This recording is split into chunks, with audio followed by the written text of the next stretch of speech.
10वीं के बाद क्या करें?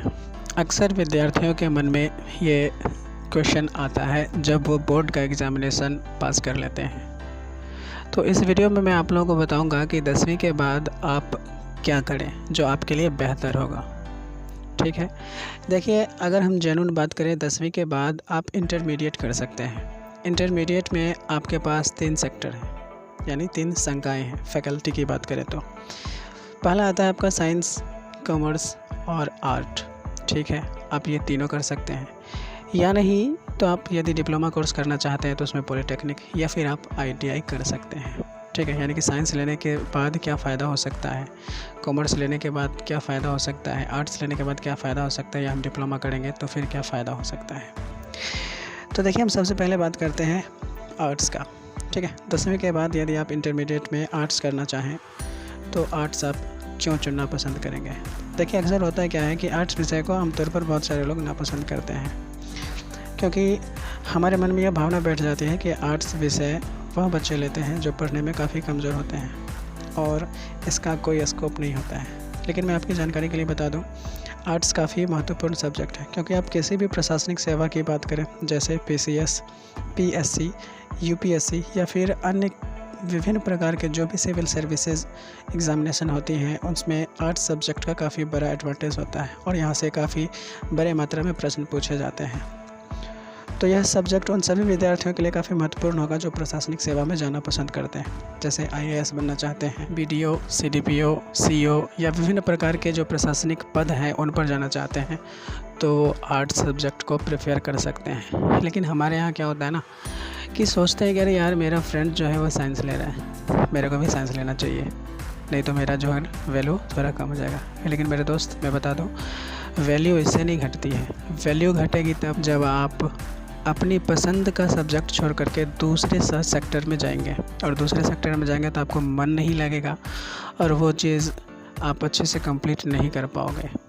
तो इसलिए जो पेपर आपका स्ट्रॉन्ग है, जिस सेक्टर में आपके जाने का मन है, उस सेक्टर में जाइए। दुनिया क्या कहती है इसका परवाह मत कीजिए, क्योंकि दुनिया ऐसी है कि आप अच्छा करो तो भी टांग खींचेगी और बुरा करो तो भी टांग खींचेगी। ठीक है, तो आर्ट्स सब्जेक्ट की बात करें तो आर्ट्स में आपको कौन कौन से विषय लेने होंगे। ठीक है, तो यदि आप PCS वगैरह का तैयारी करना चाहते हैं तो उसके लिए मैं सजेस्ट करूँगा आप लोगों को कौन कौन से विषय वो देखिए। सबसे पहले हम हिस्ट्री की बात करते हैं। हिस्ट्री आपको लेना चाहिए। ठीक है, क्यों लेना चाहिए? क्योंकि हिस्ट्री एक ऐसा विषय है जिसमें आपको पुराने समय के बारे में जानकारी मिलती है, जैसे हमारी भारतीय संस्कृति कैसी थी, या विकास कैसे हुआ हमारा, क्या संघर्ष करना पड़ा, आदि मानव, या फिर और अनेक सभ्यताएं तथा भारत की स्थिति, स्वतंत्रता संग्राम इत्यादि, इन सभी के बारे में जानकारी मिलती है। दूसरा सब्जेक्ट आता है भूगोल, यानी ज्योग्राफी। देखिए, ज्योग्राफी जो है काफ़ी इंटरेस्टिंग सब्जेक्ट है, क्योंकि इस विषय में हमें पृथ्वी, ग्रह, उपग्रह, भूकंप, सुनामी, सूर्य ग्रहण, चंद्र ग्रहण, पूर्णिमा, अक्षांश, देशांतर, जलवायु, वन, ब्रह्मांड की संरचनाएं और भी अनेक विषयों के बारे में जानकारी मिलती है। ठीक है, और तीसरा आपका आता है पॉलिटिकल साइंस, यानी कि राजनीतिक विज्ञान। यह हमारे लिए काफ़ी इम्पोर्टेंट है, पॉलिटिकल साइंस, क्योंकि यदि आप पॉलिटिकल साइंस लेते हैं तो पॉलिटिकल साइंस में हमें संविधान के हर एक अनुच्छेद, भाग और अनुसूची में वर्णित विभिन्न प्रकार की सूचनाओं की जानकारी मिलती है। जैसे भारत की स्थिति के बारे में जानकारी मिलती है, हम भारत के नागरिक हैं तो कैसे, आखिर क्या आधार है, यानी नागरिकता के बारे में जानकारी मिलती है। मूल अधिकार कहने का मतलब हमारा क्या अधिकार है, अगर हमारे अधिकारों का कोई हनन करता है तो फिर हम उसके लिए क्या कर सकते हैं, ये सारी बातें, या फिर मौलिक कर्तव्य, इन सभी चीज़ों के बारे में जानकारी मिलती है आपका पॉलिटिकल साइंस से। ठीक है, तो ये 3 पेपर आपको कम से कम लेने चाहिए इंटरमीडिएट में, मेरे ख्याल से, यदि आप सिविल सर्विसेज की तैयारी करना चाहते हैं तो, क्योंकि इन 3 सेक्टर से आपके एग्जामिनेशन में मैक्सिमम क्वेश्चन भर के क्वेश्चन पूछे जाते हैं। उसके बाद आप ले सकते हैं इकोनॉमिक्स। इकोनॉमिक्स में क्या होता है, तो इस सब्जेक्ट में आपको भारत के economic goods and service cell से संबंधित मुद्रा, व्यवसाय और उद्योग के संगठन, रीतियों के सिद्धांत की जानकारी दी जाती है। ठीक है, 5वां सब्जेक्ट मनोविज्ञान, यानी कि साइकोलॉजी। इस सब्जेक्ट में आपको मनुष्य के दिमाग और उनके बिहेवियर के बारे में अच्छे से जानकारी दी जाती है, कि आप किसी भी व्यक्ति के विभिन्न पहलुओं को देखते हुए उनके बारे में जान सकें। ठीक है, छठा विषय के रूप में आप ले सकते हैं इंग्लिश।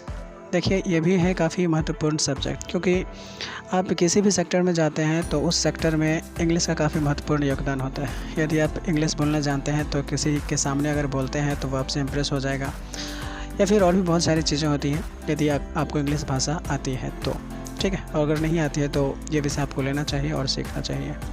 इंग्लिश में मेनली जो होता है वो ग्रामर पर फोकस किया जाता है, ठीक है, और स्पोकन या फिर लिटरेचर की भी जानकारी दी जाती है।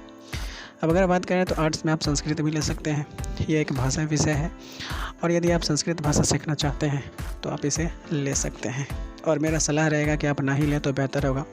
समाजशास्त्र की बात करें 8वां पेपर के रूप में आप ले सकते हैं इसको, क्योंकि यह एक ऐसा विषय है जिसके अंतर्गत हमें सोसाइटी से संबंधित यानी समाज सेवा के बारे में पढ़ाया जाता है। और 9वां सब्जेक्ट क्या हो जाएगा, दर्शन शास्त्र यानी फ़िलोसफी। इस सब्जेक्ट के अंतर्गत हमें इंसान के बारे में बताया जाता है कि लोग क्या सोचते हैं, कैसे स्ट्रेस फ्री रह सकते हैं, कैसे खुश रह सकते हैं, यानी हमारे दिनचर्या के बारे में जानकारी मिलती है। तो ये रही आर्ट्स की बात कि आप आर्ट्स पेपर में कौन कौन से सब्जेक्ट को चूज़ कर सकते हैं और आर्ट्स पेपर आपको क्यों लेना चाहिए। मैं एक बार रिकॉल कर देता हूँ, मैट्रिक के बाद यदि आप आर्ट्स पेपर लेना चाहते हैं तो लीजिए, ख़राब पेपर नहीं है, काफ़ी बढ़िया पेपर है ये, ठीक है। और अगर आप इस पेपर को अच्छे से कंप्लीट कर लेते हैं तो जितने भी सिविल सर्विसेज के एग्ज़ामिनेशंस होती हैं उन सभी में आप अच्छा मार्क्स गेन कर पाएंगे। उसके लिए मैं आपको 3 पेपर सजेस्ट मैंने किया, कौन कौन सा, हिस्ट्री, ज्योग्राफी और पोल साइंस, क्योंकि ये काफ़ी इंपॉर्टेंट है। यदि आप आगे किसी भी कम्पिटिटिव एग्जामिनेशन की भी तैयारी करते हैं तो इन 3 सेक्टर से मैक्सिमम क्वेश्चन रहते हैं। अब बात कर लेते हैं हम लोग 10वीं के बाद अगर कॉमर्स लेना चाहें तो फिर क्यों लेना चाहेंगे इसको हम, ठीक है।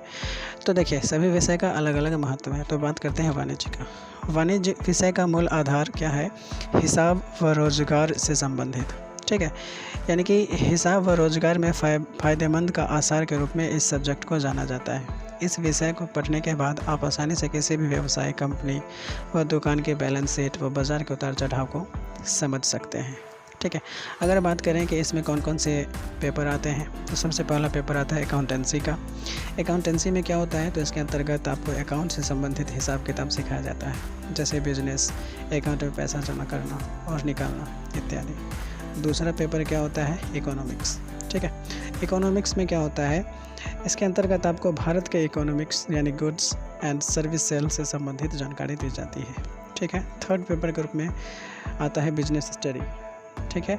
इस सब्जेक्ट में आपको बिज़नेस के बारे में पढ़ा जाता है कि कैसे बिज़नेस की जाती है, आप बिज़नेस को कैसे ग्रो कर सकते हैं, या बिज़नेस से संबंधित जितने भी पहलुएँ होती हैं, क्या क्या चीज़ की ज़रूरत होती है, उन सभी चीज़ों के बारे में बिज़नेस स्टडी में बताया जाता है। यानी इसमें यूँ कहें कि बिज़नेस स्टडी में बिज़नेस प्लान बताया जाता है, ठीक है।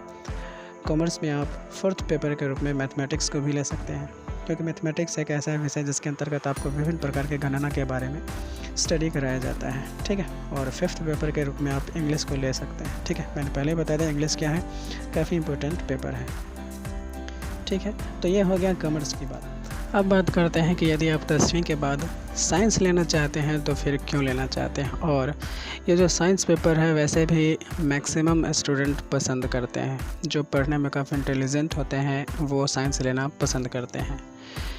लेकिन मैं आपको बता दूं कि आप साइंस लेना चाहते हैं तो आप किस किस सेक्टर में जा सकते हैं। तो देखिए 10वीं के बाद यदि आप साइंस लेना चाहते हैं तो आप 2 क्षेत्र में जा सकते हैं। पहला क्षेत्र तो हो गया मेडिकल और दूसरा हो गया नॉन मेडिकल। यदि आप मेडिकल के क्षेत्र में जाना चाहते हैं तो उसके लिए आपको बायोलॉजी को मेन विषय के रूप में लेना पड़ेगा, और यदि नॉन मेडिकल के क्षेत्र में जाना चाहते हैं यानी इंजीनियरिंग के क्षेत्र में तो आपको गणित को मेन विषय के रूप में लेना पड़ेगा। अब बात आती है कि विज्ञान के अंतर्गत कौन कौन से विषय आते हैं, तो चलिए हम उसको देख लेते हैं। विज्ञान के अंतर्गत सबसे पहला सब्जेक्ट आता है फिजिक्स। तो फिजिक्स के अंतर्गत विभिन्न प्रकार के पदार्थ, गति और ऊर्जा के बारे में स्टडी कराई जाती है, ठीक है। दूसरा पेपर आता है केमिस्ट्री यानी रसायन शास्त्र। इसके अंतर्गत विभिन्न प्रकार के रासायनिक पदार्थों की प्रकृति, कार्बनिक और अकार्बनिक पदार्थों के बारे में जानकारी मिलती है। तीसरा पेपर आता है आपका जीव विज्ञान। तो इसके अंतर्गत विभिन्न प्रकार के जीव जंतु, वातावरण और इनके संबंधित जितने भी चीज़ें होती हैं उन सभी के बारे में स्टडी कराई जाती है। 4th पेपर आप गणित के रूप में ले सकते हैं। गणित क्या है, तो इसके अंतर्गत आपको गणना के बारे में बताया जाएगा। 4th पेपर के रूप में आप कंप्यूटर साइंस ले सकते हैं। कंप्यूटर साइंस काफ़ी बढ़िया पेपर है, ठीक है। देखिए यदि आप कंप्यूटर साइंस लेते हैं तो इसके अंतर्गत आपको कंप्यूटर से संबंधित विभिन्न प्रकार की जानकारी दी जाएगी। ठीक है, जैसे सॉफ्टवेयर के बारे में, हार्डवेयर के बारे में, या फिर आपको एप्लीकेशन डेवलपिंग के बारे में बताया जाएगा। ठीक है, और भी बहुत सारे ऐसी चीज़ें होती हैं इंटरनेट से संबंधित, वो सारी चीज़ों का स्टडी कराया जाएगा। तो ये भी काफ़ी अच्छा सब्जेक्ट है। छठा पेपर के रूप में आप ले सकते हैं बायोटेक्नोलॉजी। देखिए, बायोटेक्नोलॉजी के अंतर्गत जो होता है ना, विशेष उत्पाद या पदार्थों को विकसित करने की जो प्रणाली होती है वो बताई जाती है। ठीक है, तो आप 3 संकाय ले सकते हैं आप, आर्ट्स, कॉमर्स एंड साइंस। ठीक है, अब देखिए, अगर मान लेते हैं कि आप चाहते हैं इन मैट्रिक के बाद आर्ट्स, कॉमर्स, साइंस ये तीनों में से कोई ना ले, तो आपके लिए एक और सेक्टर है जिसे हम डिप्लोमा कोर्स कहते हैं। ठीक है, यदि आप 10वीं के बाद डिप्लोमा कोर्स करना चाहते हैं तो यह भी बेहतर सिलेक्शन है, क्योंकि यदि आप कोई भी डिप्लोमा कोर्स करते हैं तो इसके आधार पर आप कोई भी प्राइवेट या गवर्नमेंट जॉब कर सकते हैं। इन सभी में आपको जनरल कैटेगरी की अपेक्षा ज़्यादा प्राथमिकता दी जाएगी। ठीक है, अब देखिए, डिप्लोमा में आपको 2 चीज़ कर सकते हैं, पॉलिटेक्निक। ठीक है, पॉलिटेक्निक क्या है कि 10वीं के बाद यदि आप कोई डिप्लोमा कोर्स करना चाहते हैं तो पॉलिटेक्निक कर सकते हैं। ठीक है, क्योंकि पॉलिटेक्निक कंप्लीट कर लेने के बाद आपको विभिन्न प्रकार के जो गवर्नमेंट या फिर प्राइवेट सेक्टर्स होते हैं उसमें अच्छे वेतन के साथ आपकी नियुक्ति हो सकती है। ठीक है, क्योंकि वहाँ पर पॉलिटेक्निक वालों को प्राथमिकता दी जाती है। पॉलिटेक्निक में आप विभिन्न प्रकार के कोर्स कर सकते हैं, जैसे फैशन डिज़ाइनिंग हो गया, computer, hardware, automobile, electrical engineering या मैकेनिकल इंजीनियरिंग इत्यादि। ठीक है, और पॉलिटेक्निक करने के बाद आप डायरेक्ट जॉब ले सकते हैं या फिर आप आगे बैचलर डिग्री की भी तैयारी कर सकते हैं। और यदि ITI करना चाहते हैं तो ITI भी कर सकते हैं। 10वीं के बाद यदि आप पॉलिटेक्निक नहीं करना चाहते हैं तो ITI भी कर सकते हैं। ITI यानी इंडस्ट्रियल ट्रेनिंग इंस्टीट्यूट इसका पूरा नाम होता है। यदि आप ITI करते हैं तो इससे भी क्या हो सकता है कि आपको अलग अलग सेक्टर में जॉब आसानी से मिल जाएंगे। ITI करने से आपका जो प्राइवेट जॉब होता है वो आसानी से मिल जाएगा, और जो जनरल लोग होते हैं उनसे ज़्यादा प्राथमिकता आपको दी जाएगी और आपकी सैलरी भी काफ़ी अच्छी खासी होगी। और अगर गवर्नमेंट की बात करें तो रेलवे में खास करके ITI वालों के लिए काफ़ी अच्छा मौका होता है, क्योंकि अगर आपके पास ITI का सर्टिफिकेट है तो रेलवे के एग्जामिनेशन में आपका जो सिलेक्शन होता है वह कम मार्क्स पर ही हो जाता है। तो काफ़ी अच्छा मौका होता है उस सिचुएशन में। तो मैंने यहाँ पर कुल मिलाकर के 5 सेक्टर आपको बताया कि 10वीं के बाद आप या तो साइंस ले सकते हैं, आर्ट्स ले सकते हैं, कॉमर्स ले सकते हैं, ITI कर सकते हैं या फिर पॉलिटेक्निक कर सकते हैं। तो उम्मीद करते हैं कि वीडियो मैंने जितनी चीज़ें बताई वो आपके लिए हेल्पफुल रहा होगा। ठीक है, और जितने भी बोर्ड का एग्जामिनेशन इस बार पास किए हैं, 10वीं का एग्जामिनेशन इस बार पास किए हैं, उन सभी स्टूडेंट्स के पास इस वीडियो को शेयर कर दीजिए ताकि सभी इस वीडियो को देख करके अपना जो आगे का सेक्टर है उसको चुन पाए। तो मिलते हैं अगले वीडियो में, तब तक के लिए धन्यवाद।